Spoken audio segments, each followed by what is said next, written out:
பொட்டை பாகம் 2. யார்ரா பைய, சன்னாசியா?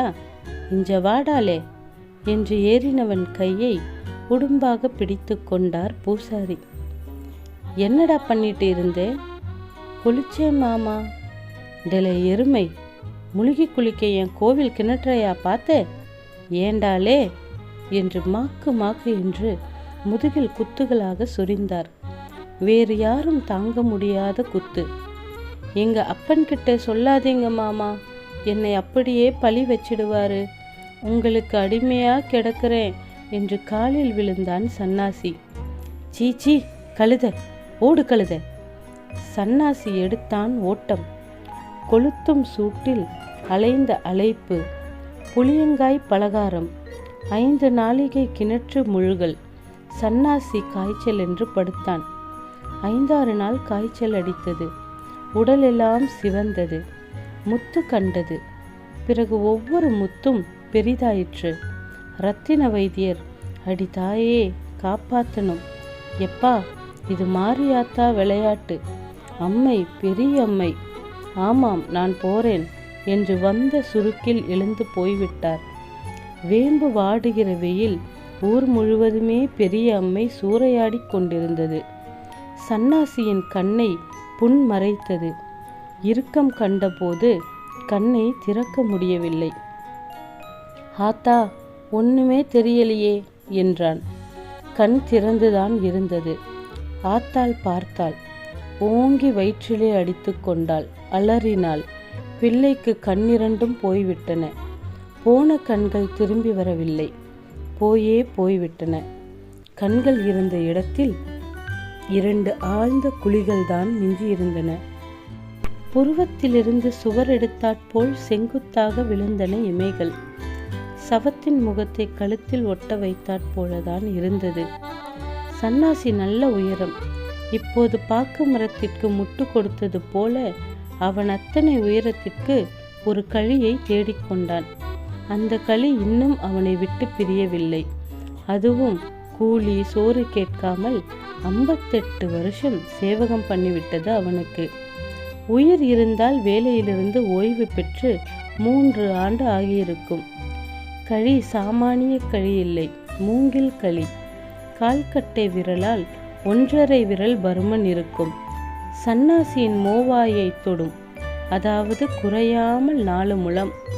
கண் 2 போனதற்கு மாற்றாக கண் 2000ஆக அது மாறிவிட்டது. எத்தனை குருடர்கள் கைக்கோளின் ஒரு நுனியை பற்றி கொண்டு பெயர் தெரியாத ஆளிடம் 200 கோடியை கொடுத்து சாலையையும் ஊரையையும் கடக்கிறார்கள்.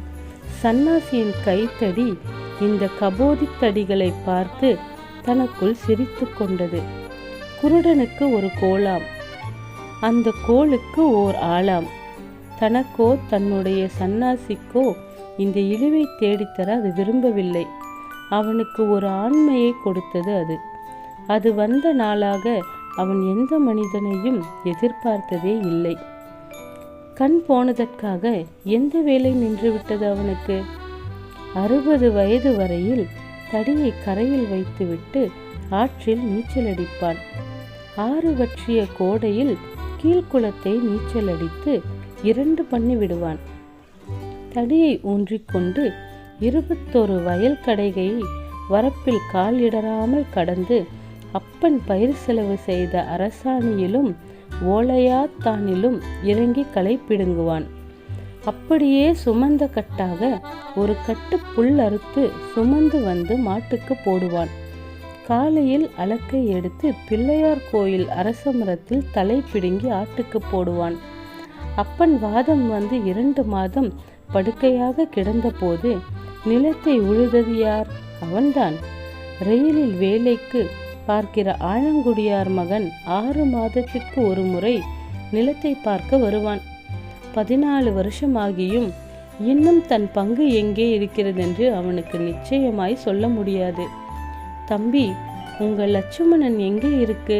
சொல்லு பார்ப்போம் என்று அவனை பல்லை பிடித்து பார்ப்பான்.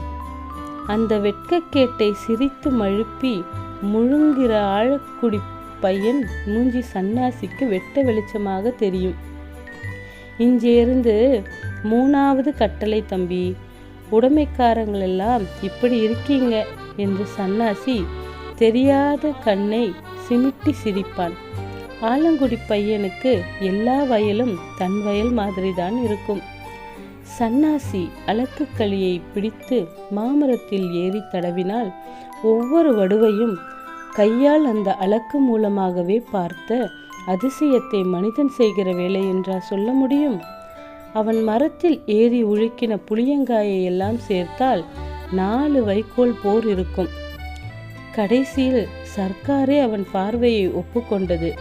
அதாவது மணியக்கார வாண்டையார் அவனை வெட்டியானாக போட்டு 7,000 ரூபாய் சம்பளம் கொடுத்து விடிந்து எழுந்து 9 கல் சாலையோடு நடந்து தாசில்தாரிடமிருந்து தபால் வாங்கி வருவான்.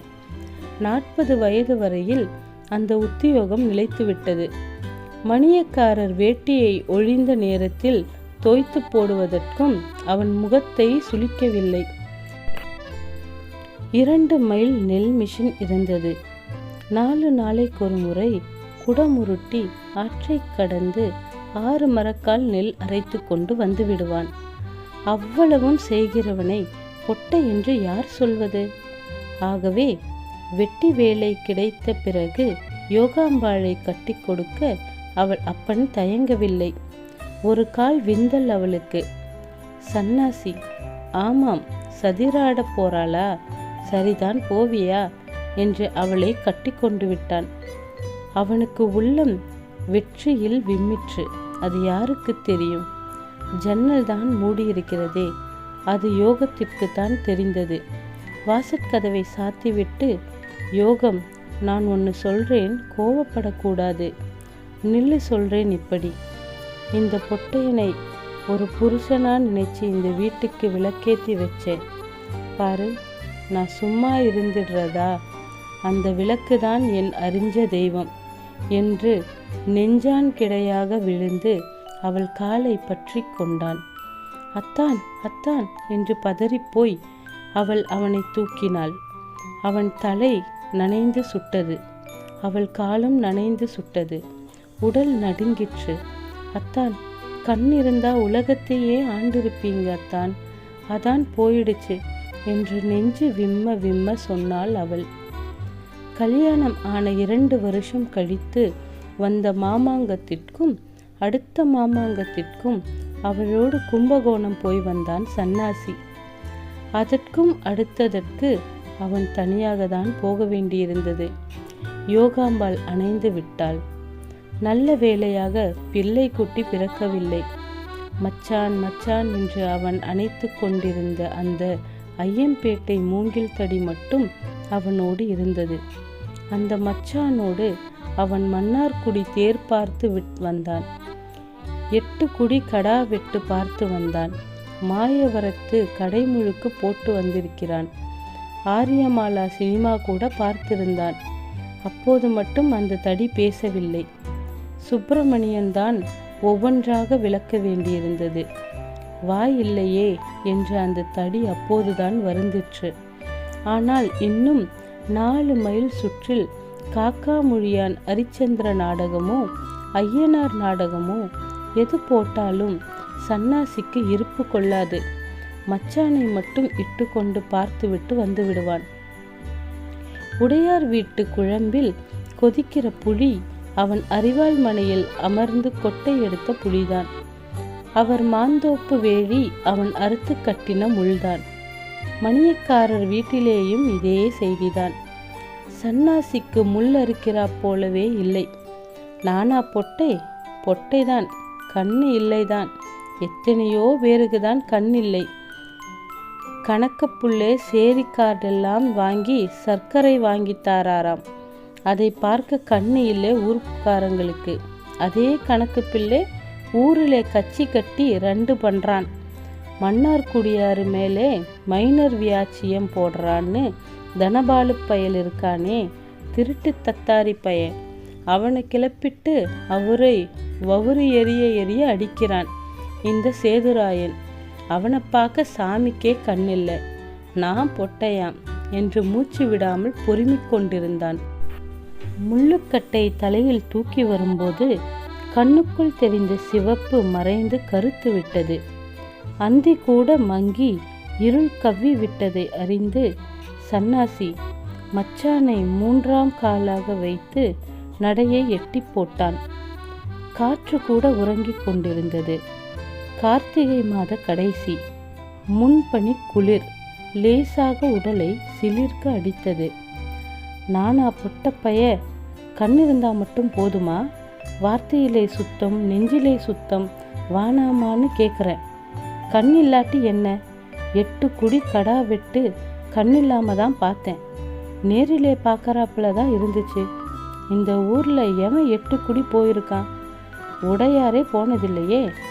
எத்தனையோ திருவிழா, எத்தனையோ நாடகம். கண் இருக்கிறவன் எவன் இவ்வளவு பார்த்துருக்கான்? பொட்டை பயலாம்ல. இடது கை தலையில் இருந்த முள்ளுக்கட்டை பார்த்து கொண்டிருந்தது. வலது தடி தெருவுக்கு திரும்பும் வாய்க்கால் மதகை தட்டிற்று. வாய்க்காலை கடந்தவுடன் மணியக்காரர் சத்திரம். எப்போதும் அங்கே கூட்டம். அங்கே பரதேசி, வழிப்போக்கு என்று 2-3 பேராவது தங்கி செங்கல்லில் தீ மூட்டி சோறாக்கி கொண்டிருப்பார்கள். ஆனால் முன்கொட்டகை 2 நாளைக்கு முன் விழுந்து விட்டதாம். திண்ணையை அடைத்து கொண்டிருக்கிறதாம். அதனால் தானோ என்னமோ அங்கே பேச்சு மூச்சில்லை. சத்திரத்தை கடந்தான் சன்னாசி. பிள்ளையார் கோயிலுக்கு முன்னால் கும்பிட நின்றான். கோயிலுக்கு பின் சுவரை ஒட்டினாற் போல தஞ்சாவூரார் தோட்டத்தில் பாதிரி மரம் வளர்ந்திருந்தது. மரத்துச் சுவட்டில் திடீரென்று குருவி கூச்சல் கேட்டது. அங்கு ஏதோ குருவி கூடு கட்டியிருந்ததாம். சுப்பிரமணியன் போன வெள்ளிக்கிழமைதான் சொன்னான்.